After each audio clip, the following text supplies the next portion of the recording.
The kingdom of heaven, the one who ruled it all was Jesus. So if you want to understand poverty of spirit, you got to learn it from Jesus. Look unto Jesus and run the race. So the way to understand what does it mean to be poor in spirit is to look unto Jesus. So I'm clearing out certain misunderstandings of, we can think poor in spirit means I never get angry. Well, I must never get angry. And Jesus, they slapped him on the face and spat on him and called him Beelzebul. He never got angry. So when people call me all types of names or rob me or spit on me or do all types of things, I must not get angry at all, not even inside my heart. That's poverty of spirit. But at the same time, when I see other people exploiting others or making money in the name of religion, I must get angry at those preachers. That's what I've sought to do. If I don't, I'm seeking my reputation. A tremendous amount of seeking one's reputation I have found in Christendom, even among CFC people. They want to be known as a very godly, humble person. Brother, forget it. It's enough if Jesus commends you. Jesus was only interested in his Father's opinion. He was not bothered whether other people thought he was humble or other people thought he was holy. If the Father was happy with him, that was enough. Now I want to encourage you, if you really want to understand true poverty of spirit, make one decision that you'll only be concerned about what Jesus thinks about you, that you will never seek a reputation for yourself before older brothers or before others of being a humble, Christ-like person. And don't get excited if somebody praises you as a very humble, godly person. That shows you're interested in that person's comment. You must throw it in the garbage bin. That person's opinion is fit for the trash can. Lord, I want your opinion. I clear this ground because otherwise we'll never understand what true poverty of spirit is. So let me turn now to Matthew chapter 18, where again Jesus spoke about the kingdom of heaven. The kingdom of heaven is possessed by the poor in spirit. And here Jesus said, when, the greatest person in God's kingdom is the one who is most poor in spirit, right? So here the disciples came to Jesus and asked him. They had heard the Sermon on the Mount, blessed are the poor in spirit, for theirs is the kingdom of heaven. And they wanted to know, it's good to know, Lord, what does it mean to be poor in spirit? Who is the greatest in the kingdom of heaven? You said that the poor in spirit are the greatest in God's kingdom. Who then is the greatest in God's kingdom? Can you give us a living example? And it was not one of the disciples. It wasn't Peter or James or John. No, it was not one of them. They were not a good enough example. He took a little child.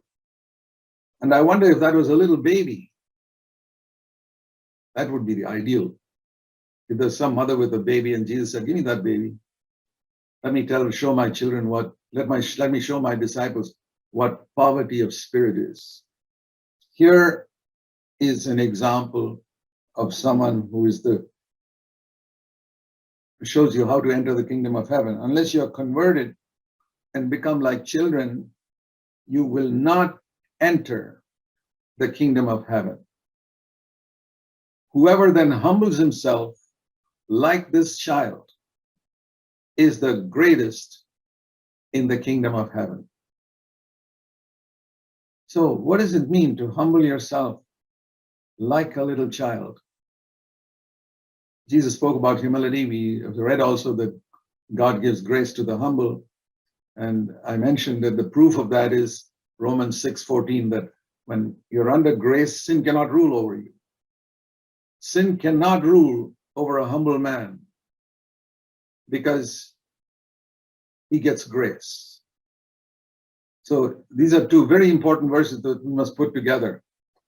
God gives grace only to the humble. And if you get grace, sin will not rule over you. Romans 6:14, 1 Peter 5:5 and Romans 6:14. Put them together and you understand that it's only a truly humble person who can overcome sin in his life. And the proof of humility, one proof of humility is you can overcome sin. If you don't overcome sin in your life, that is God telling you, my dear child, you're not humble. Because if you were humble, I'd give you grace. And if you got grace, no sin would rule over you. You would not be getting angry and upset no matter what happens. No matter what happens, you say, okay, that's all right, I can accept that. You, as I said, you will get angry with the instances where Jesus got angry, but not otherwise. You'll never get angry if anybody hurts you or speaks evil about you. You will not keep a grudge against people. All these things are proof that I'm not really humble. But many Christians don't connect these things with humility. They think of humility as just the way you act and keep your head down a bit or talk in a very humble way. That's all garbage. That's all human humility, and we must not even have any interest in that. Jesus spoke so firmly. When he spoke to the Pharisees, he says, "Woe unto you, you Pharisees, you hypocrites." Was he humble? He was the humblest man that walked on the earth. And yet he could rebuke like nobody else rebuked. So I want to say this because a lot of people think a gentle, quiet person who never raises his voice, oh, he's poor in spirit. Garbage. Because according to that, Jesus was not poor in spirit.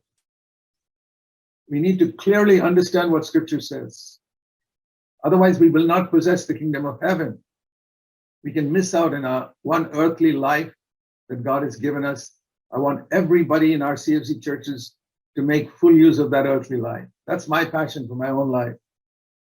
I'm 82 years old, but I say, Lord, I want to possess more of your kingdom. That passion in me has never died out, and it will never die out till Jesus comes. I want to possess more of God's kingdom, and therefore I want to know more and more and more of what it means to be poor in spirit, because that's why God's kept me on earth. God hasn't kept me on earth just to earn my living. God hasn't kept me on earth just to get married and have children, or just to somehow survive on this earth, or just to attend a few meetings. No, God has kept me on earth that I must possess his kingdom, that I might partake of his nature and manifest his nature like the light of the world. That people who come in touch with me, even if I don't speak to them, that they'll see something in me of Christ. The balance of Christ, of total grace and total truth. Holiness plus humility, the combination. And so here it says that a child is the greatest in the God kingdom. So when you read something like that, what do? I'll tell you what I did. When I read this, I said, Lord, I want to meditate on what a child is like. See, Jesus told us to be like children. He also told us to be like servants. And those of us who are from India, like most of you are, we've all seen servants in a home. Many homes in India have servants. It's one way we help the poor people, otherwise they'll be starving. Some of those very poor people, they want to work as a servant in a home so that they can get some income. So it's good to employ them. And so we've had servants in our home, and when we've had servants in my home, I have meditated on them. I say, how does a good servant behave? Say a servant girl or a servant woman, how does she behave in the home of a master? Always quietly doing their work without making big pomp and show. If they are to serve the table, they will make everything arrange and then disappear, so that when the guests come, the servant is not there. But the servant is the one who cooked the food. The servant is the one who arranged the table, everything else, but she himself has disappeared. I said, Lord, make me like that. Meditate on servants and learn from them, because that's how we're supposed to be as Christians in our relationship with others. And the other thing I meditated on is being a child. I look at a baby in a cradle. I say, Lord, I want to understand poverty of spirit. And it's not by reading a book that I understand it. You told me to look at children. So here's a little baby lying in a cradle.